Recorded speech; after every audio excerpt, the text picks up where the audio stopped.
नमस्कार दोस्तों स्वागत कर रहे हैं आप लोगों को prime classes with MD sir YouTube channel में। दोस्तों आप लोगों को पता है कि रीजनिंग में हम लोग कैलेंडर चैप्टर का अध्ययन कर रहे हैं, जिसमें आप लोग ये जान चुके हैं कि किसी भी डेट में या किसी भी तारीख में कौन सा दिन हो सकता है, ये हम कैसे पता करते हैं इसके बारे में जानकारी हासिल कर चुके हैं।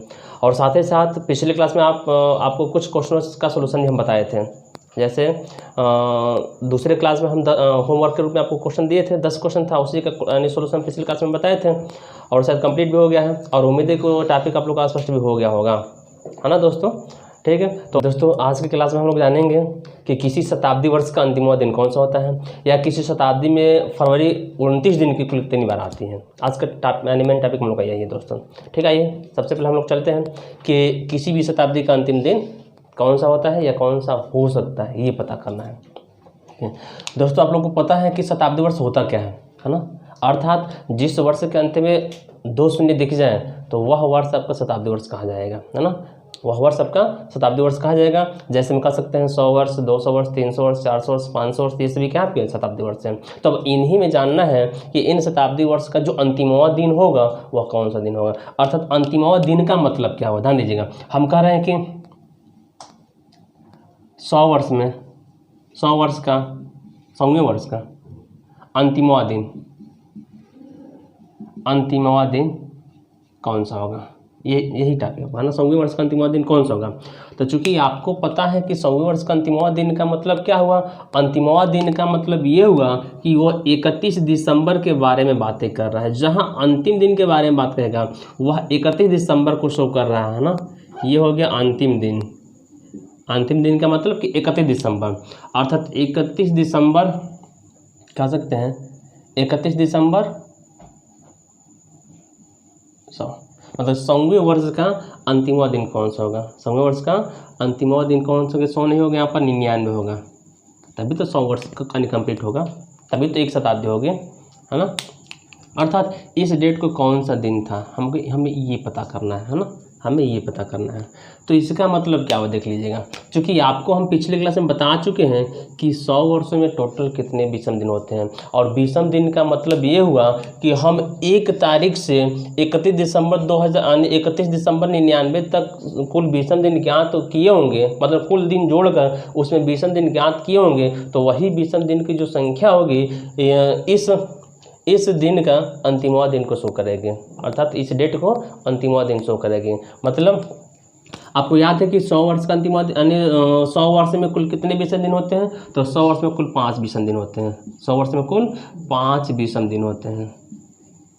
तो दोस्तों जब आपको पता है कि 100 वर्ष में 5 विषम दिन होते हैं, तो वही विषम दिन जो होगा, वही विषम दिन वाला जो 5 शो कर आपका इस अर्थात यह किसी न किसी दिन के कोड को भी शो करता है। अर्थात 5 कोड जो शो करता है किसका, कह सकते हैं 5 का मतलब क्या होता है आपका, शुक्रवार। अर्थात तो हम कह सकते हैं कि 31 दिसंबर 99 को या 100वें वर्ष के अंतिमवा जो दिन था वह कौन सा दिन था, शुक्रवार था। ऐसे ही 200 मतलब आपको विषम दिन याद है, हल करने की जरूरत नहीं है। 200वें वर्ष का अंतिमवा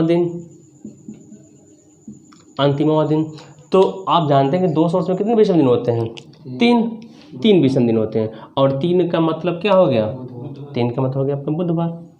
3 का मतलब कह सकते हैं हम लोग बुधवार। अर्थात हम कह सकते हैं यहाँ से कि 31 दिसंबर 199 को कौन सा दिन था, बुधवार था, है ना। अब यहीं पर बात आएगी कि 3 सौवें वर्ष का अंतिमवा दिन, 300वें वर्ष का अंतिमवा दिन, क्योंकि अब 300 वर्ष में विषम दिन कितने होते हैं आपके, 1 होते हैं। 300 वर्ष का विषम दिन क्या होता है आपका, 1 होता है। तो यहाँ से कह सकते हैं 1 का मतलब क्या होगा, सोमवार। 1 का मतलब क्या हो गया आपका, सोमवार हो गया। फिर आपको पता है कि 400वें वर्ष का अंतिमवा दिन, अर्थात 400 वर्ष में टोटल विषम दिन क्या होता है आपके, 0 होते हैं। और 0 शो करता है किसको, रविवार को। तो इसका मतलब ये हुआ कि आप किसी भी शताब्दी का अंतिमवा दिन बहुत ही आसानी से बता सकते हैं। वो भी कैसे, तो विषम दिनों की संख्या के सहारे। जैसे विषम दिन आपको याद हो चुका है या विषम दिन याद करने के तरीके भी आप जान चुके हैं, तो उन्हीं विषम दिनों की संख्या के आधार पर हम उसका दिन भी बता सकते हैं, क्योंकि जो विषम दिन होता है वह किसी न किसी दिन के कोड को भी शो करता है।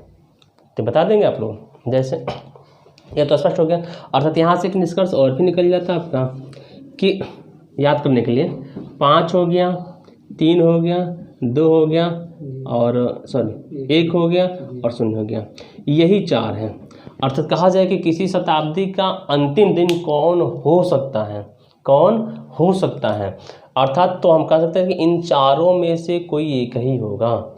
चारों में से कोई एक, मतलब कि 5 का मतलब शुक्रवार हो सकता है, या 3 का मतलब बुधवार हो सकता है, या 1 का मतलब सोमवार हो सकता है, या 0 का मतलब रविवार हो सकता है। मतलब किसी भी शताब्दी का अंतिमवां दिन शुक्रवार, बुधवार, सोमवार और अर्थात रविवार में से कोई एक हो सकता है। तो ये शॉर्टकट यानी एकदम छोटा सा मेथड मिल गया, आपको इतना ही याद रखना है। और पिछले क्लास में, पहले क्लास में हम बता देते हैं, दूसरे क्लास में, कि कुल शताब्दी वर्ष में विषम दिन कितने होते हैं, है ना। अच्छा, अब यहीं पर आपसे ये कहा जाए कि 600वें वर्ष का अंतिमवां दिन, है ना, तो अब इसमें विषम दिन पता करेंगे। तो 600वें वर्ष का विषम दिन ज्ञात करने के तरीके बता चुके हैं ना। 600वें वर्ष का मतलब ये हुआ कि 400 + 200, 400 में 0 और 200 में 3, अर्थात ये होगा टोटल 3। मतलब 600वें वर्ष का जो अंतिमवां दिन होगा वो कौन सा होगा आपका, बुधवार होगा। कौन सा दिन होगा, बुधवार होगा। तो स्पष्ट है, आसानी से किसी भी शताब्दी का अंतिमवां दिन बता सकते हैं। और नहीं तो क्वेश्चन इस पर ये बनेगा कि नीचे 4 ऑप्शन देगा, कहे कि निम्न में से कौन सा दिन किसी भी शताब्दी का अंतिमवां दिन हो सकता है। तो हो सकता है का मतलब क्या हुआ कि इन चारों में से कोई एक रहेगा, और नहीं हो सकता है का मतलब ये हुआ कि इन चारों में से कोई 3 दिया रहेगा और एक इससे अलग होगा।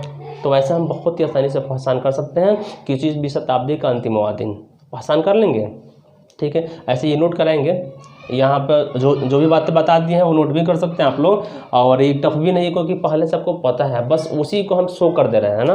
विषम दिन यानी विषम दिन के कोड, जो भी कोड होता है उसके दिन वाले के नाम के आधार पर। तो यह स्पष्ट है। आइए आगे दोस्तों देखिएगा। अब है आपका किसी शताब्दी वर्ष का पहला दिन कौन सा हो सकता है। किसी शताब्दी वर्ष का पहला दिन का मतलब ये हुआ, पहला दिन आपका यही शो करता है 1 जनवरी। जब पहला दिन की बात आएगी तो हम 1 जनवरी कहेंगे, और अंतिमवां दिन की बात आएगी तो हम 31 दिसंबर कहेंगे। तो अब यहाँ पर बात आ रही है आपका कि पहली शताब्दी, है ना, पहली शताब्दी का पहला दिन कौन सा था, है ना। तो चूंकि पहली शताब्दी स्टार्ट होगा 1 जनवरी 1 से, 1 जनवरी 1 को ऐसे, 1 जनवरी 1 को कौन सा दिन था, 1 जनवरी 1 को कौन सा दिन था। तो चूंकि अब यहाँ पर आप विषम दिनों की संख्या नोट करेंगे यानी ज्ञात करेंगे, तो 1 जनवरी 1 का मतलब क्या होगा, उस पूरे शताब्दी में टोटल एक ही विषम दिन है, क्योंकि जहाँ से स्टार्ट कर रहे हैं वही उसी दिन के बारे में बताना है। अभी उस वर्ष का पहला दिन ही है ना, जो शताब्दी स्टार्ट हो रही है उस शताब्दी के पहले दिन के बारे में बातें कर रहा है। तो इसका मतलब ये हुआ कि उस शताब्दी में अभी हम जिस डेट को बात कर रहे हैं वहाँ तक टोटल एक ही विषम दिन है। और एक विषम दिन अर्थात एक पहली शताब्दी में का पहला दिन को कौन सा दिन था, हाँ, तो हम कह सकते हैं कि पहली शताब्दी के पहले दिन को कुल विषम दिन की संख्या 1 थी। और 1 का मतलब क्या हो गया, सोमवार कह सकते हैं, सोमवार कह सकते हैं। हाँ, ये स्पष्ट है। और वैसे मतलब पहली शताब्दी में आपको पहला दिन मिल गया, है ना, पहली शताब्दी में आपको पहला दिन मिल गया। अब आते हैं कि दूसरी शताब्दी का पहला दिन कौन सा हो सकता है। दूसरी शताब्दी का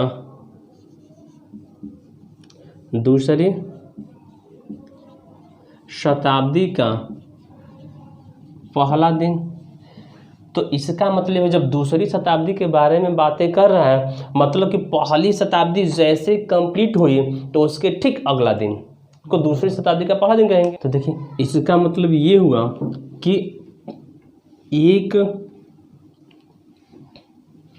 31 दिसंबर 100 मतलब कि पहली शताब्दी कंप्लीट होने के ठीक बाद एक दिन आगे बढ़ेंगे तो हम दूसरी शताब्दी में एंट्री ले लेंगे। अर्थात तो दूसरे शताब्दी में एंट्री लेने का मतलब ये हुआ कि दूसरी शताब्दी के पहले दिन के बारे में बात कर रहे हैं। मतलब जैसे 100 वर्ष कंप्लीट हो गए हो जाएगा, पहली शताब्दी कंप्लीट हो जाएगी, तो उससे जैसे ही आप आगे बढ़ते हैं एक दिन, तो 1 जनवरी होगा, और वह जो जनवरी वाला दिन होगा पहला दिन, वह उस पूरी शताब्दी का था, दूसरी शताब्दी स्टार्ट हो जा रही है, उस पूरी शताब्दी का पहला दिन माना जाएगा। अर्थात यहाँ से अब आपको पता है कि 31 दिसंबर 100 को मतलब कि पहली शताब्दी का अंतिमवां दिन कौन सा दिन था?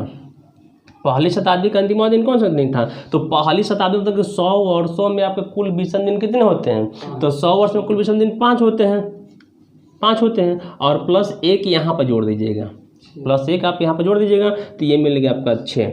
और 6 किसको शो करता है? शनिवार को। अर्थात कह सकते हैं कि दूसरी शताब्दी का पहला दिन कौन सा दिन था? शनिवार था, शनिवार था। ऐसे अब तीसरी शताब्दी में जाएंगे तो तीसरी शताब्दी की जब बात आएगी तो हम उसके पहले वाले शताब्दी का अंतिमवां दिन लेंगे, है ना।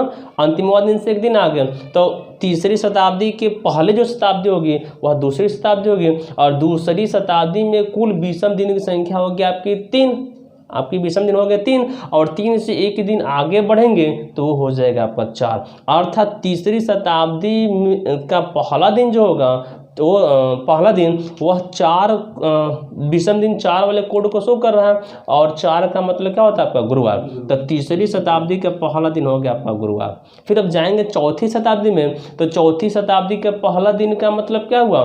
तीसरी शताब्दी का अंतिमवां दिन का ठीक अगला दिन। तो तीसरी शताब्दी का अंतिमवां दिन कौन सा होगा? तो तीसरी शताब्दी में कुल विषम दिन आपको मिलते हैं 1, है ना।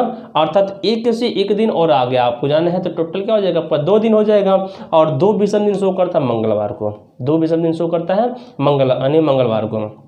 अब यहाँ से निष्कर्ष ये मिला कि जैसे जैसे आपके बारे में जैसे जैसे आपके अंतिमवां दिन ज्ञात हो रहा था, उसी में एक दिन जोड़ रहे हैं तो उसके अगले शताब्दी का पहला दिन मिल जा रहा है, उसका अगले शताब्दी का पहला दिन मिल जा रहा है। वैसे कहेंगे कि 400 वर्षों का या चौथी शताब्दी का पहला दिन कौन सा था?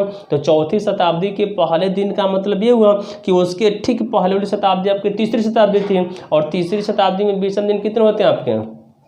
तीसरी शताब्दी में विषम दिन कितने होते हैं आपके? 1 होते हैं, और आगे जाना है ना, अर्थात आगे जाने का मतलब एक दिन और आगे जाएंगे तो चौथी शताब्दी का जो पहला दिन हो गया आपका क्या हो गया? रविवार होगा, मंगलवार ना। तीसरी शताब्दी में कुल विषम दिन 1 हो गए, और एक दिन और आगे जाएंगे तो चौथी शताब्दी का पहला दिन होगा, तो एक दिन और जोड़ दो उसमें तो हो गया 2 दिन, और 2 दिन का मतलब क्या हो गया? हम कह सकते हैं मंगलवार। और फिर यदि पाँचवीं शताब्दी का पहला दिन के बारे में बातें की जाए तो पाँचवीं शताब्दी का मतलब क्या हुआ कि चौथी शताब्दी का जो अंतिमवां दिन था, या चौथी शताब्दी में कुल विषम दिन होते हैं आपके 0। चौथी शताब्दी मतलब लीप शताब्दी 0 हो गया, और 0 में एक दिन आगे बढ़ जाएंगे तो हो जाएगा आपका सोमवार। अर्थात 0 मतलब होता है रविवार, रविवार से एक दिन आगे बढ़ जाएंगे तो मिल जाएगा आपको सोमवार। ऐसे भी किसी भी शताब्दी का यदि आपको विषम दिन ज्ञात, यानी आपको पहला दिन पता करना हो, तो उस शताब्दी के ठीक पहले वाले शताब्दी में हम विषम दिन की संख्या ज्ञात करेंगे और उसमें 1 जोड़ देंगे तो अगली शताब्दी का वो पहला दिन मिल जाएगा, अगली शताब्दी का आपका पहला दिन मिल जाएगा। जैसे यहाँ देख लीजिएगा, है ना, यहाँ एक कॉलम बना दी है, यहाँ से आप स्पष्ट भी कर सकते हैं। कॉलम में है शताब्दी वर्ष, 100 वर्ष कह दीजिए, 200 वर्ष, 300 वर्ष, 400 वर्ष, या पहली शताब्दी, दूसरी शताब्दी, तीसरी शताब्दी, चौथी शताब्दी, है ना, ये हो गया। और इनमें विषम दिन संख्या, विषम दिन का कॉलम है, अर्थात 100 वर्ष में विषम दिन कितने होते हैं आपके? 5 होते हैं। 200 वर्ष में विषम दिन कितने होते हैं आपके? 3 होते हैं। 300 वर्ष में विषम दिन कितने होते हैं आपके? 1 होते हैं। और 400 वर्ष में विषम दिन कितने होते हैं आपके? 0 होते हैं। तो अब आपको पता है कि जो विषम दिन होता है वही अंतिमवें दिन को शो करता है।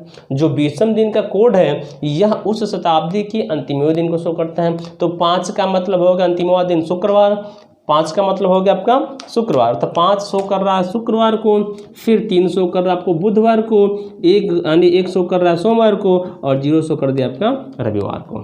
तो यहाँ से स्पष्ट हो गया ना कि जैसे विषम दिन मिला तो विषम दिन अंतिमवा दिन को शो करता है। किसी शताब्दी में जो विषम दिन हम ज्ञात करने के तरीके जाने हैं, वह विषम दिन की संख्या आपको अंतिमवे दिन के बारे में वो दिखाती है, बताती हैं।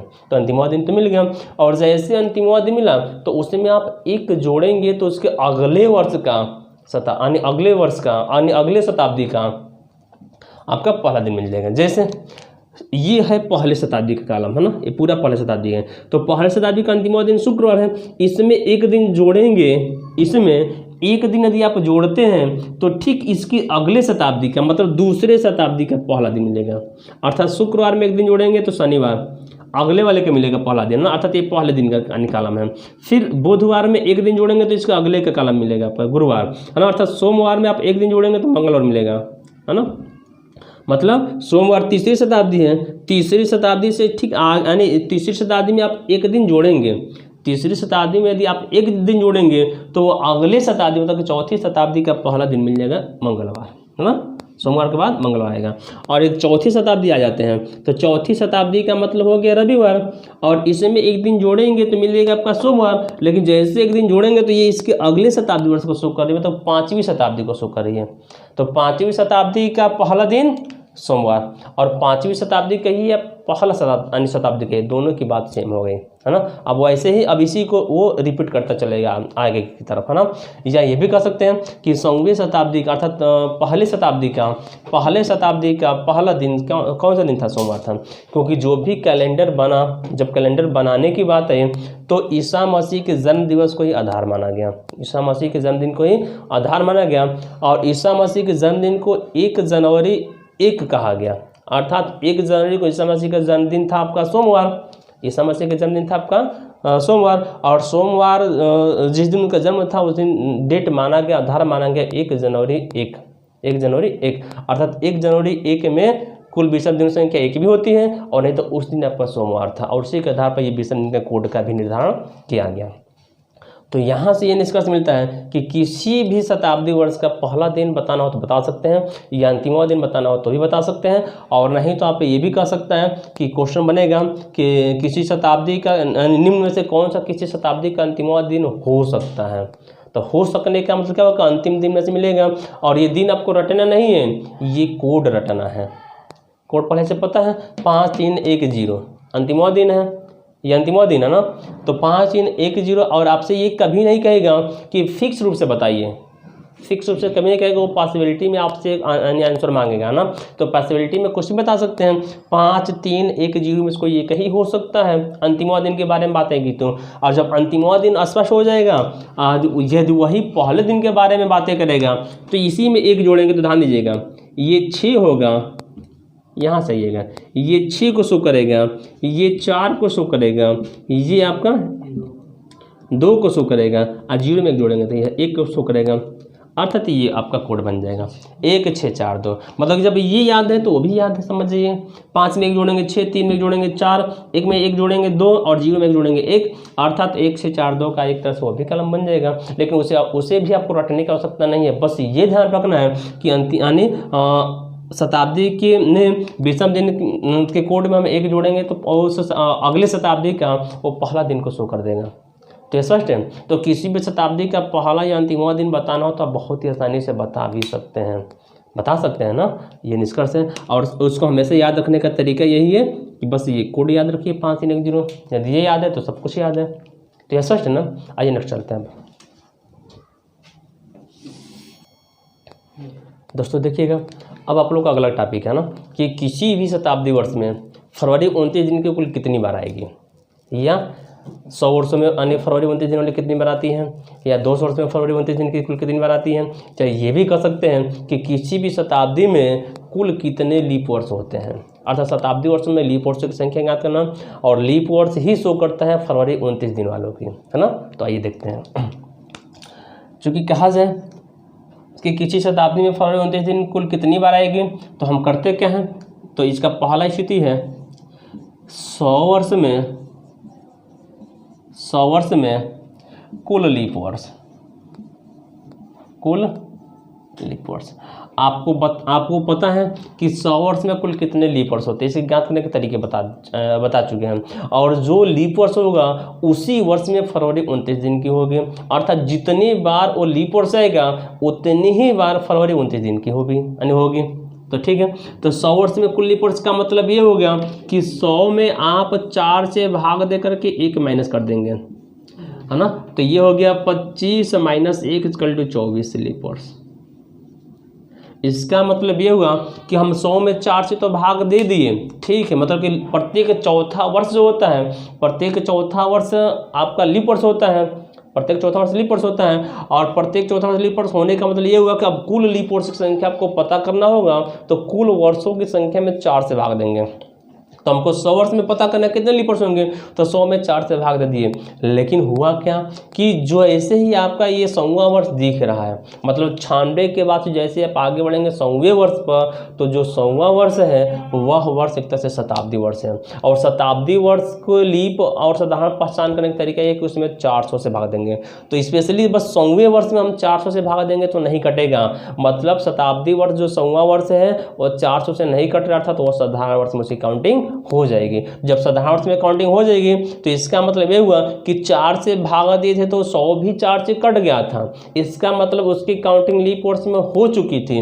तो जब ये 4 से कटा था तो वो कुल उसमें लीप वर्ष संख्या 25 हो गई थी। लेकिन हमको ये पता है कि 100वां वर्ष जो है वह लीप वर्ष नहीं है, इसलिए एक बार ये 100वां वर्ष वाला एक लीप वर्ष इसमें से माइनस कर दिए, कुल मिलेगा आपका 24 लीप वर्ष। अर्थात कुल 24 लीप वर्ष होंगे 100 वर्षों में। 100 वर्ष में कुल लीप वर्ष की संख्या कितनी होगी, 24। या पहले शताब्दी में कुल कितने लीप वर्ष आएंगे, तो 24 आएंगे, है ना। या अब यहाँ से ये भी कह सकते हैं आप कि 100 वर्ष में 29 दिन वाली फरवरी कुल 24 बार ही आएगी, मतलब जितने लीप वर्ष की संख्या होगी उतनी ही बार फरवरी 29 दिन वाली होगी। तो ऐसा है, तो अब यहाँ से ये क्लियर कर सकते हैं या नोट भी कर सकते हैं कि पहली शताब्दी में या 100 वर्षों में फरवरी 29 दिन की कुल 24 बार ही आएगी, कुल 24 बार ही आएगी। यह स्पष्ट हो गया 100 वर्ष में। अब आइए दूसरा देखते हैं 200 वर्ष में। 200 वर्ष में कुल कितने लीप वर्ष होंगे, तो आपको पता है कि जब 100 वर्षों में 24 लीप वर्ष हो गए, जब 100 वर्षों में 24 हो गए तो 200 वर्ष में 24 × 2 कर देंगे, अर्थात ये हो गया 48, है ना, क्योंकि 200वां वर्ष भी आपका लीप वर्ष नहीं है इसलिए 48 होगा। मतलब यहाँ से ये भी कह सकते हैं आप कि 200 वर्षों में कुल फरवरी 29 दिन की 48 बार आएगी, 48 बार आएगी। या ये भी कह सकते हैं कि 200 वर्षों में कुल 200 वर्ष का मतलब क्या होगा कि 1 तारीख से स्टार्ट करेंगे, 1 से स्टार्ट करेंगे और 31 दिसंबर 200 तक जाएंगे, तो टोटल 200 वर्ष होगा। तो इस टोटल 200 वर्ष में कुल कितनी बार लीप वर्ष आए होंगे, तो कह सकते हैं 48 बार। 48 बार लीप वर्ष आए होंगे या 48 बार कुल फरवरी 29 दिन की आए होंगे, ठीक है। अब यहीं पर बात आती है आपकी 300 वर्ष का। 300 वर्ष में फरवरी, है ना, 300 वर्ष में फरवरी 29 दिन कुल कितनी बार आएगी, या 300 वर्ष में कुल कितनी बार लीप वर्ष आएंगे। तो अब 1 वर्षों में 24 बार लीप वर्ष, तो 3 वर्ष में 3 से गुणा कर देंगे, तो 24 या ये 72 लीप वर्ष, अर्थात 300 वर्षों में जो लीप वर्ष हुआ वो कुल 72 बार आएगा, है ना। या ये भी कह सकते हैं कि 300 वर्षों में फरवरी 29 दिन वाली कुल 72 बार आएगी, कुल 72 बार आएगी। तो यह स्पष्ट है, ठीक है। अब 400 वर्ष में देखिएगा, 400 वर्ष में, है ना, 400 वर्ष में कुल फरवरी 29 दिन कितनी आएगी, तो अब 24, 100 वर्षों में 24, तो 4 वर्ष में 4 से गुणा करेंगे।